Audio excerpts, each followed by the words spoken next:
Good morning, everyone. I am Pastor Rob Lloyd, and this is the South Edmiston Community Church. I want to thank you for stopping by. I hope you enjoy what we're going to have for you today. We're going to do a study on 1 Kings chapter 18. It'll be our second week and our final week, actually, speaking of Elijah. So if you would like to turn to 1 Kings chapter 18, so you'll be ready to go here in just a few moments.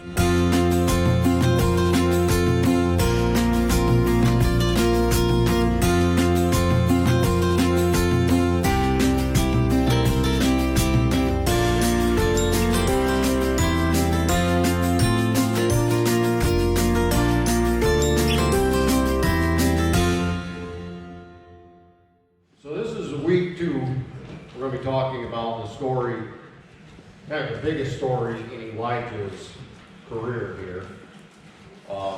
And the title that you see in the bulletin, Yahweh is my God.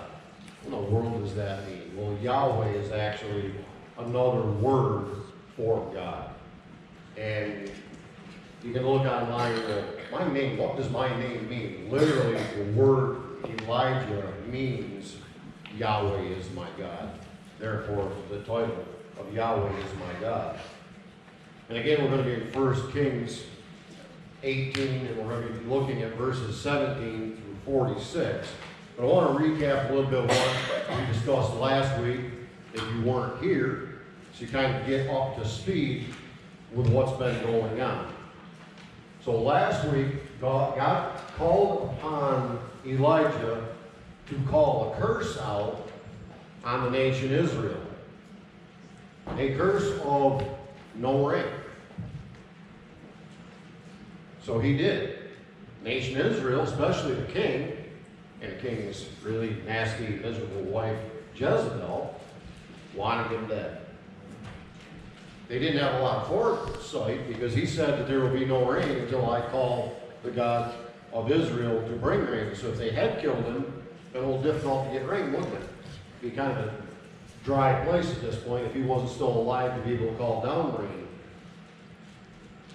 So God tells Elijah now to go and hang out by the brook Cherith. I will take care of you. So twice a day, a bird, a raven, came and brought bread and meat to him by the brook Cherith. Finally, the brook dried up too. It hasn't rained. So then he called him to go and find this widow. So he goes to find this specific widow. She takes care of him. He does a few miracles in her household. She's just down a little bit of grain and flour and a little bit of water and a little bit of oil, and that's all they've got left. They're just going to have that a little bit, and they're going to die from starvation. But because she did what God had called her to do as well, her little oil jar never ran out. Her flour jar never ran out. Took care of her. Then her son passed away. Elijah, through God, brought him back to life. God then calls him, now it's time. I want you to go talk to King Ahab. So on the way to meeting with King Ahab, he runs into a prophet named Obadiah. He says, Obadiah, go tell King Ahab I'm on my way to meet with him. Obadiah, knowing we can't find this Elijah guy anywhere, says, nah, you're going to come with me. We'll go, but I'm not going alone, or else you're just going to poof and disappear someplace, and he's going to kill me because I apparently must have lied to him. No. Elijah says, yeah. He goes, okay. He relents. He goes. So as we pick it up here, this is where Elijah actually meets up with Ahab. After Elijah, being in the wilderness, has learned a lot of things. How to overcome some of the problems. How God will provide. How to properly obey God. 6 months in the wilderness, God will be able to teach you patience. Trusting God for everything and to rely on Him no matter what it costs you. So we're going to start here, 1 Kings 18, verse 17. We're going to break it into specific sections as we go through it. So again, this is when Ahab and Elijah meet up. When Ahab saw Elijah, Ahab said to him, "Is it you, you troubler of Israel?" And he answered, "I have not troubled Israel, but you have, in your father's house, because you have abandoned the commandments of the Lord and followed the Baals. Now therefore, send and gather all Israel to me at Mount Carmel, and the 450 prophets of Baal, and the 400 prophets of Asherah, who eat at Jezebel's table." We'll stop right there. I think we're being figurative here at eat at Jezebel's table. That's 850 people eating at one table. I'm pretty sure that table's not that big. It's figuratively speaking, these are the people who follow Queen Jezebel. Queen Jezebel being a truly, truly horrible person. Following the Baals. And in this, it talks about the Baals and Baal. What's the difference? There's got to be different. Why is one plural and one is not? The plurality of it is there were many Baals at that time. Baals were like we would consider the Roman gods of today or the Greek gods of today. There were a whole list of them. This one's the god of this, fertility, and like Thor, the god of thunder, and this one's in charge of rain, and this one's in charge of air and wind. They had all these fake set up little g gods that they would set in charge of little things, and they would pray to that little g god for that specific thing. These people were the same way at that point. There were many people who they would actually pray to, many false gods. But when it speaks of Baal, as in singularly, that particular one they were praying to was the god of rain. Because obviously we have a problem now. At this point, it has been 3.5 years and it has not rained. As we talked about last week, this is a largely agricultural society. And as an agricultural society, and it hasn't rained in 3.5 years, people literally are starving to death. The ones that aren't starving are broke. They planted, but they haven't harvested. There's no rain. There's nothing. And the 400 prophets of Asherah. Who are the prophets of Asherah? Asherah was this false god's false girlfriend. Wife, not sure whether it was a wife or a girlfriend. But it was Baal's mate at any rate. So these 450 prophets and these 400 prophets are pretty much believing the same thing. One is following him and one is following her of this false religion that they were in.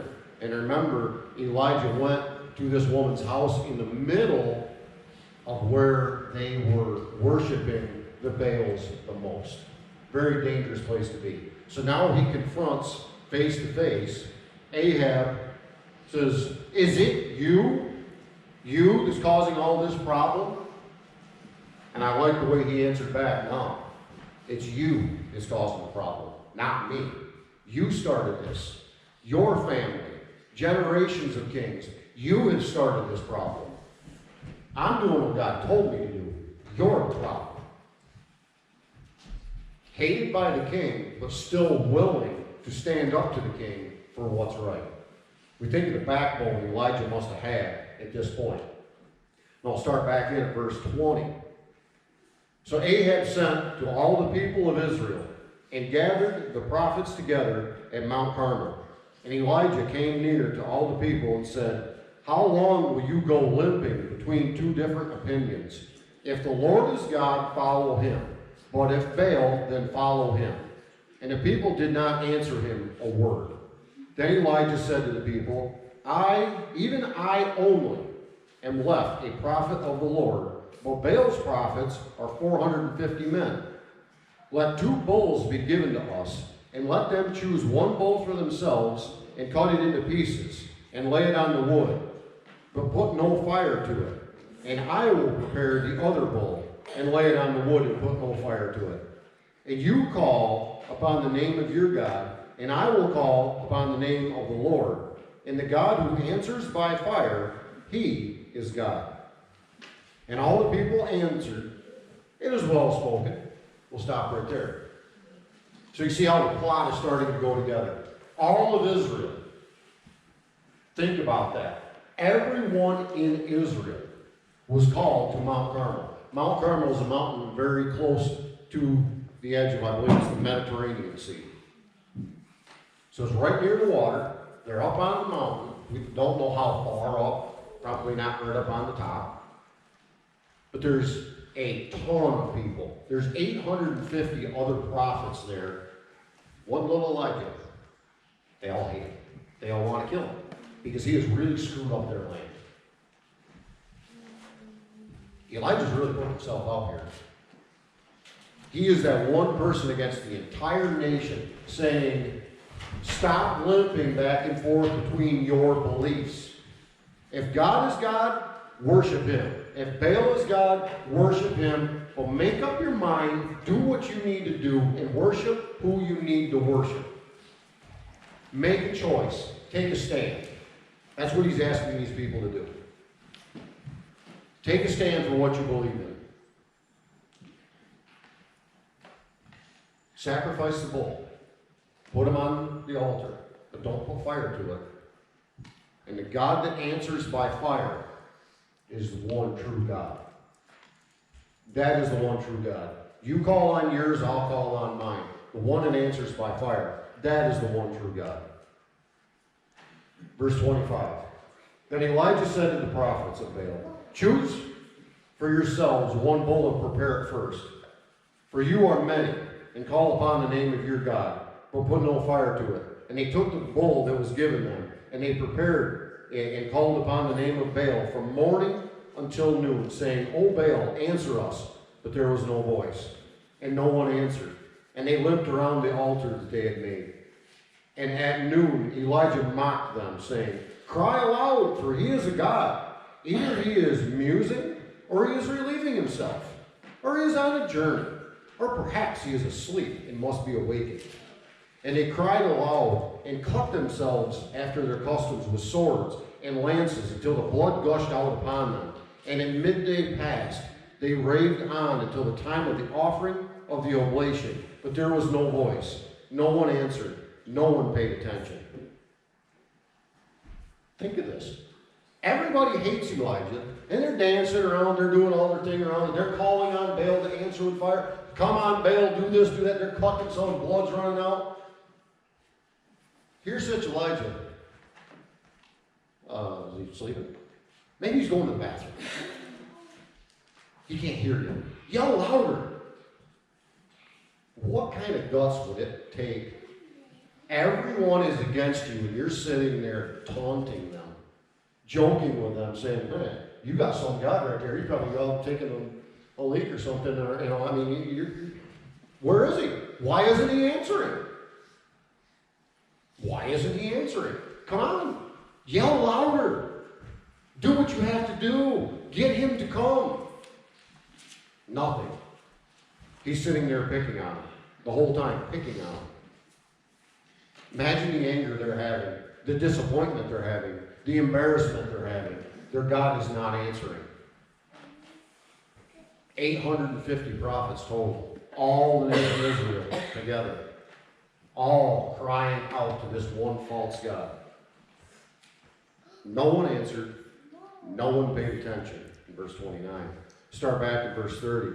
Then Elijah said to all the people, come near to me. And all the people came near to him.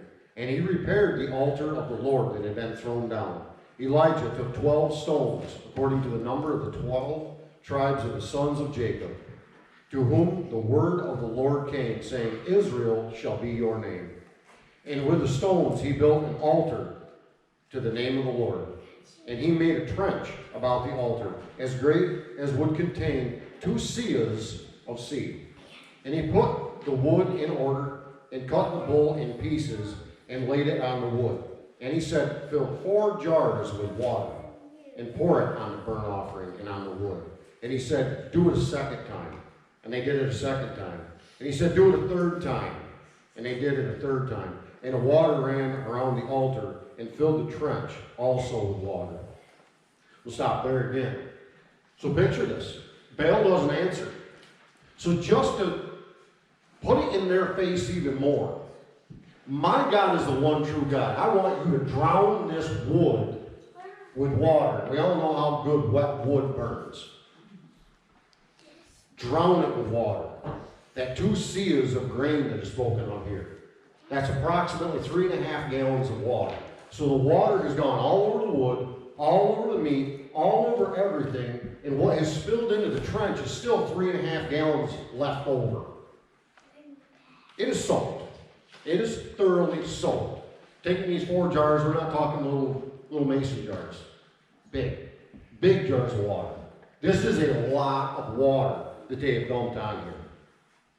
Taunting them even more, making them even more angry. But to prove a point, if my God answers with fire, you're truly going to know that my God is the one true God, because you guys can't get yours to burn by your God. You sure can't get this wet wood, wet everything, all that water in the trench around. You sure can't just automatically get that to burn.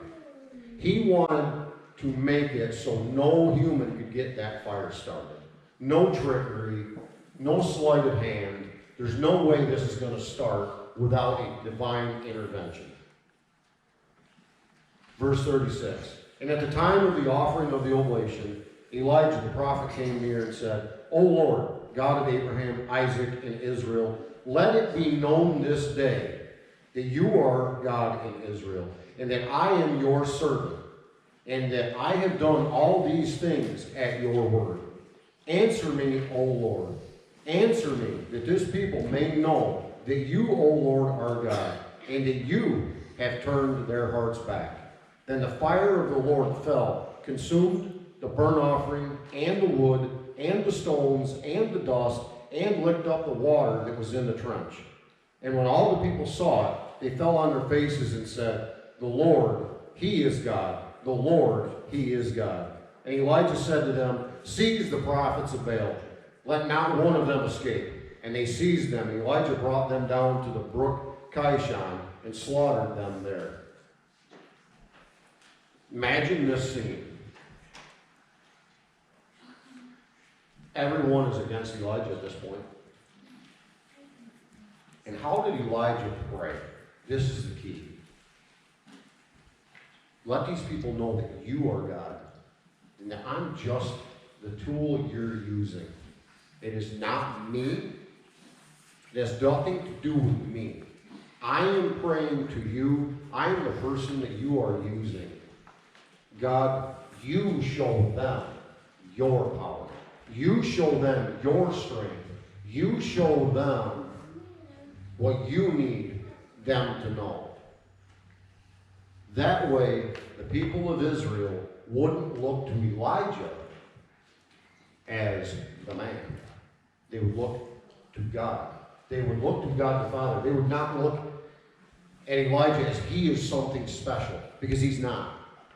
He is a tool used by God for God to prove his point. I am in charge here. Baal is fake. I am in charge. And as you go through Kings and Chronicles and Judges, some of these other books, you can see how Israel just went after Baals, and then God brought him back, and then he went back after Baal, back and forth. And we can say how steadfast our faith is in God. But then that TV show comes on, it's better. Something comes up on Sunday morning, I can't go to church, I got other things to do. How quickly we sway away from a firm faith in God. And all of us do it. There's no one exempt from it. We sway off one way, we sway off the other. Israel was no different. They just did it as a nation. Look at our nation and how far it's gotten away from God. We pray, we hope that this nation will be brought back, as Israel was brought back so many times. But we don't know. We don't know whether it's going to be brought back or not. But on a personal level, we veered off both ways, just like this nation did. But to make sure that at this point no one followed the prophets of Baal or the prophets of Asherah, all of those prophets were slaughtered by the brook Kishon. To let Israel know the God of Abraham, Isaac, and Jacob. That is the one true God. That is the God who made everything, that brought them out of Egypt, brought them out of slavery, and put them in the right place. God, the Lord, is still in charge. Verse 41. And Elijah said to Ahab, "Go up and eat and drink, for there is a sound of the rushing of rain." And Ahab went up to eat and to drink. And Elijah went up to the top of Mount Carmel. And he bowed himself down on the earth and put his face between his knees. And he said to his servant, "Go up now and look toward the sea." And he went up and looked and said, "There is nothing." And he said, "Go again 7 times. And the 7th time he said, Behold, a little cloud like a man's hand is rising from the sea. And he said, Go up, say to Ahab, Prepare your chariot and get down, lest the rain stop you. And in a little while the heavens grew black with clouds and wind, and there was great rain. And Ahab rode and went to Jezreel.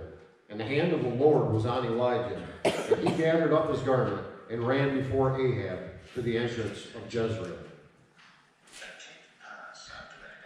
What was Elijah's go-to thing? His go-to was to get down on his knees and pray to God. He'd had a great victory.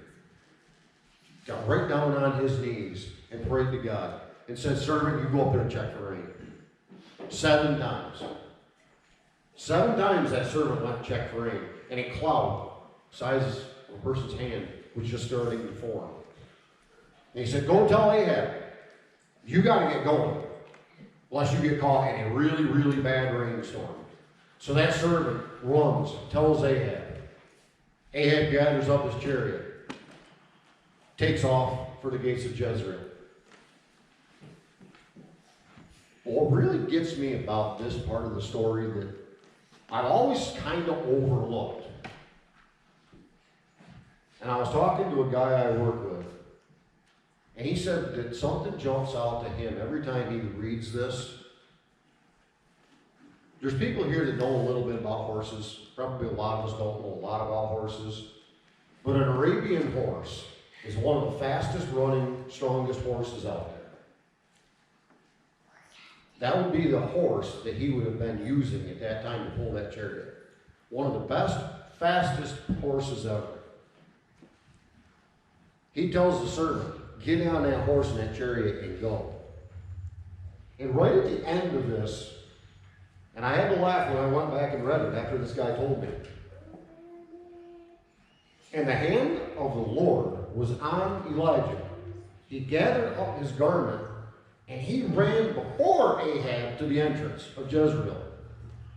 The fastest horse, the best chariot, this dude grabs up his garment and he outruns a horse. Think about this. Think of the power God had.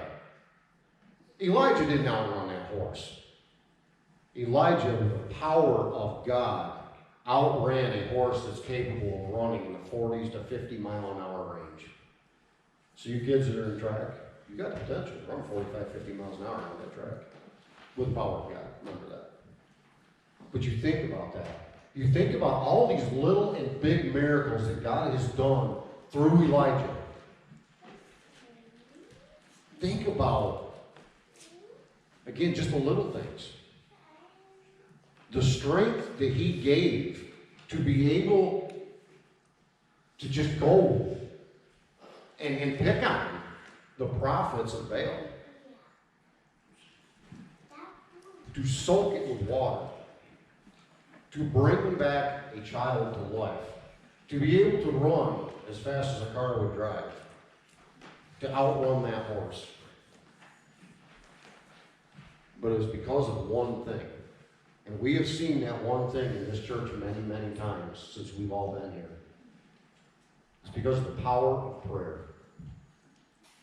Prayer is incredibly powerful, folks. The number one tool that Elijah had, that he was with God and they could converse back and forth like they did, was that strong power of prayer. And I cannot overstate the need for prayer in our lives. The need for each and every one of us to do what he did up here on that mountain. Get down on his knees and pray his heart out to the Lord. It wasn't just a quick little nothing prayer. And those are okay. It's okay to walk outside your house in the morning and it's just a beautiful sunrise and the temperature is great. Say, Lord, thank you for a great day. And then go on your business. That's okay. But at times, he calls us to get down on our knees and pray. Pour out our hearts. Pray. Pour out our souls to him. Not necessarily for ourselves, for others. For our church family. For unsaved people that we know, that they will come to the Lord. He wants us to pray. He wants us to elevate him to a higher place than we usually put him. Because we always try, and if we really are honest with ourselves, we try to bring God down to our level. There's so many times when you hear it in music where God is my pal. God is my best friend. Okay. If you want to feel like that, okay. But we need to remember, God is the creator of the universe. Think of the power that God has. And if God can create the universe, God is not one of us. He is so far beyond us. His ways, his thoughts, his everything are so far beyond what we can even possibly comprehend. Let's remember to hold him where he is. So far above what we could ever dream of attaining. Yet he loves each and every one of us. He has forgiven each and every one of us if we ask for that forgiveness. He has forgiven us of the sins that we haven't even committed yet. He is way up there. He is willing to be down here with us. Let's pray. Lord, we thank you for such an amazing God that you are, and you are the one true God. The Baals, the rumors of that, all the Greek gods, all the Roman gods, all those little g fake gods, they have come and gone. You created everything. You are so high above us. But at the same time, are so willing to come down to us, so willing to help us on a personal level, Lord. We thank you so much for what you are willing to do for us. We thank you for who and what you truly are. We thank you for what you have put into your word here so that we can get from it, that we can learn more about you. And through learning about you, we can learn more about ourselves, our shortcomings, our weaknesses, and how much we truly need you in our lives. Again, we thank you for everything you do for us individually, everything you do for us as a church family. We ask that you would just continue to grow our family into a closer, more loving family than has ever been here before, Lord. Thank you for everything you have planned for us in the future. And we ask all these things in the name of your Son, Jesus. Amen. So what are your thoughts on the topic today? What do you think about Elijah? We think of him as a great man of faith, a great man of valor, really. But it's all God. Elijah's the one that gets the credit for what he did. Elijah's the one that gets all the fame, but really it's God. He's just the tool that God used to do his will, to bring the people away from Baal and back to him. So just think about that when you think of somebody biblically and what they did. Remember, they're just a tool. We are also a tool. We need to understand that. We need to be that tool in God's hands so that we can do the work for him. If this is your first time here, I'd like to thank you for stopping by. I'd like to thank all of you for sticking around to the end of the video as well. And as always, may God bless each and every one of you today.